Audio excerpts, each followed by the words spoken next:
Down the line backhand, the punisher, the finisher. This is the most aggressive backhand you'll play.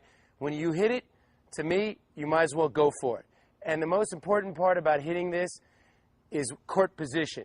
A lot of times you're in your best position when you're inside the court. Your risk is less. You don't have to hit it as big.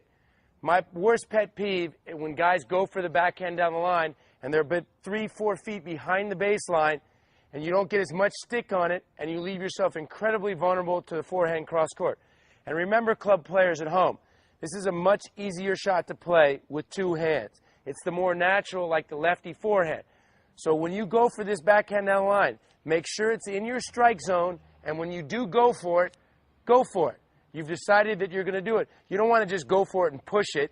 You might as well go for it and hit it. Let's see here if Mike can hit a couple.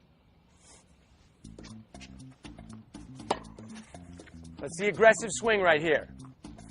See right there, hold on. See how where he finished? He was right here, nice position. So look how much court he's given up right there. He's given up almost the entire court. So you need to go for your shot because you've already decided you're in the hitting zone. So you want to think winner right there, or you're thinking good shot? Yeah, I'm thinking winner. You got to hit this shot well because you're not moving the player off the court. You're hitting it straight down the line. So if you don't hit it well enough, you got to get your running shoes on and start sprinting this way. So you got to make sure on this shot that you really turn the shoulders. On the cross court, you can get away with just grooving it, but this one you got to set the base.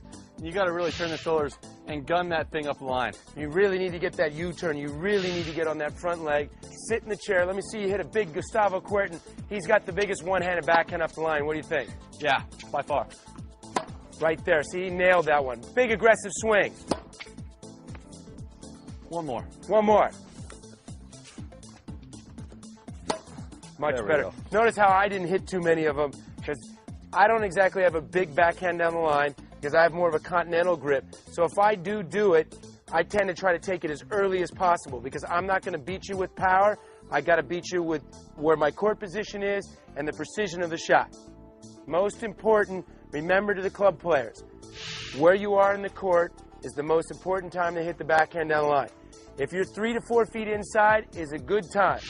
And when you're 3 to 4 feet behind the baseline, think about going cross court.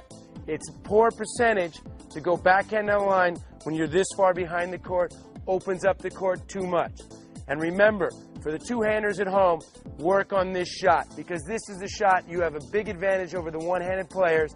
It's the easiest shot to hit for you because it's naturally the lefty forehand up the line. Bob's favorite shot, the lefty forehand up the line. So remember, practice this shot and remember where you are in the court before you hit it. The topspin lob is a delicate shot, especially the club players level, as a lot of players, especially when they get older, have a lot of problems with the overhead and they don't have such big vertical. And at the pro level, believe it or not, the topspin lob, like Leighton Hewitt and Guillermo Correa, these are two guys that hit it unbelievable. It opens up your passing shot. If a guy knows you're not going to hit a lob, he can close the net as close as possible. So it's good to hit the lob to establish that, that shot's part of your repertoire. And remember, for the club players, vertical as you get older than 50 is about 1 credit card. So that lob can be huge. That was a switch of the guys. It's Mike. See how he's trying to get a little height and spin. All right, let's look at Mike hit a couple more right here. And then freeze your swing.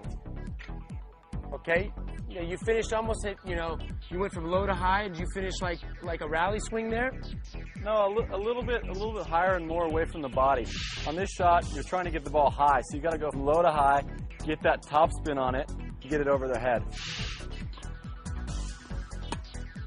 That is getting over any club player's head, and that will open up your passing shot. If you're playing a guy like Max Mirny, somebody who's boring down the net, that gives you an opportunity to open up the court a little bit.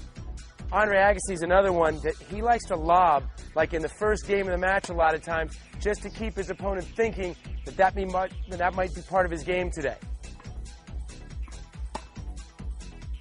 Let's look at a couple more lobs here. Let's look at the offensive lob where you're more in the court. It's an easier shot. And then the defensive lob maybe when you're on your back foot. Right there. See, he was inside the court, offensive position, kept his opponent Now back him up here and make him hit a defensive lob. See, a defensive lob, you want to send it up higher in the air when you're falling backwards to buy yourself time.